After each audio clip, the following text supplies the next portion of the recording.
కర్ణాటక స్థానిక సంస్థల ఎన్నికల్లో ఘన విజయం సాధించి శాసనసభ ఎన్నికల ప్రచారంలో దూసుకుపోతున్న కాంగ్రెస్ పార్టీకి సీనియర్ నేత నుంచి అసంతృప్తి సెగ మొదలైంది. అభ్యర్థుల ఎంపిక ప్రక్రియ విస్తృత స్థాయిలో జరగలేదని మాజీ ముఖ్యమంత్రి ఎస్ఎం కృష్ణ ఆగ్రహాన్ని వెళ్లగక్కారు. ఆ కారణంగానే ఎంపిక కమిటీ సమావేశాలకు దూరంగా ఉన్నట్లు వెల్లడించారు. ఈసారి అధికారం కాంగ్రెస్ దేనని ఖచ్చితంగా చెప్పలేమని వ్యాఖ్యానించి పార్టీ నేతల్లో ఆయన గుబులు రేపుతున్నారు. కర్ణాటక శాసనసభ ఎన్నికల్లో కాంగ్రెస్ అభ్యర్థుల ఎంపికపై తీవ్ర అసంతృప్తితో ఉన్న మాజీ విదేశాంగ మంత్రి ఎస్ఎం కృష్ణ ఆ ఆగ్రహాన్ని వెళ్లగక్కారు.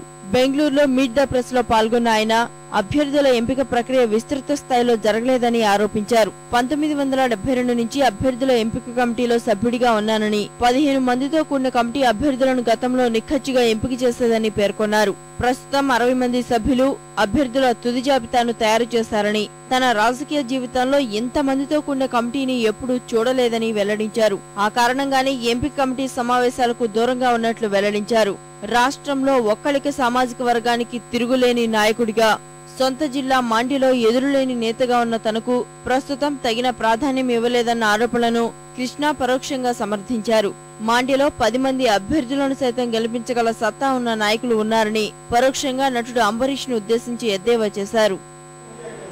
ಎಲ್ಲದಕ್ಕೂ ಹೋಗಕ್ಕಾಗದಲ್ಲಿ ಎಲ್ಲಿ ಲೀಡರ್ಗಳಿದ್ದಾರೆ ಅವರೇ 10 ಅಭ್ಯರ್ಥಿಗಳನ್ನ ಗೆಲ್ಲಿಸ್ಕೊಂಡ್ ಬರ್ತಕ್ಕಂಥ ಸಾಮರ್ಥ್ಯ ಇರ್ತಕ್ಕಂಥ ನಾಯಕರು ಇರ್ತಾರೆ.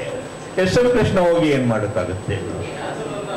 ಸೊ ಎಲ್ಲಿ ಸಾಮರ್ಥ್ಯ ಇದೆ ಇರ್ತಕ್ಕಂಥ ಅಭ್ಯರ್ಥಿಗಳಿದ್ದಾರೆ ಅಲ್ಲಿ ಹೋಗಿ ಸ್ವಲ್ಪ 1-2 ಓಟ್ ವ್ಯತ್ಯಾಸ ಮಾಡಬಲ್ಲ ಶಕ್ತಿ ನನಗೆ ಈಗಲೂ ದೇವರು ಕಲ್ಪಿಸಿಕೊಟ್ಟಿದ್ದಾನೆ.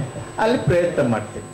1999లో తాను ముఖ్యమంత్రిగా ఉన్నప్పుడు పార్టీ సాధించిన ఘన విజయాలను సొమ్ము చేసుకోలేకపోతే జరిగే నష్టం తనది కాదని ఎస్ఎం కృష్ణ వ్యాఖ్యానించారు. ఈసారి అధికారం కాంగ్రెస్ దేనని ఖచ్చితంగా చెప్పలేమని వెల్లడించారు.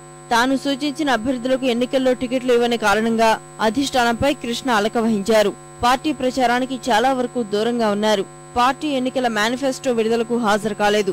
మరోవైపు ముఖ్యమంత్రి రేసులో 3 నేతలు ఉన్నారని, దళిత వెనుకబడిన వర్గాల నేతల్లో ఒకరు సీఎం అయ్యే అవకాశం ఉందని కృష్ణ తెలిపారు. కేపీసీసీ నేత పరమేశ్వర, కేంద్ర మంత్రి మల్లికార్జున ఖర్గే దళితులు కాగా, శాసనసభలో ప్రతిపక్ష నేత సిద్ధరామయ్య వెనుకబడిన వర్గాలకు చెందినవారు.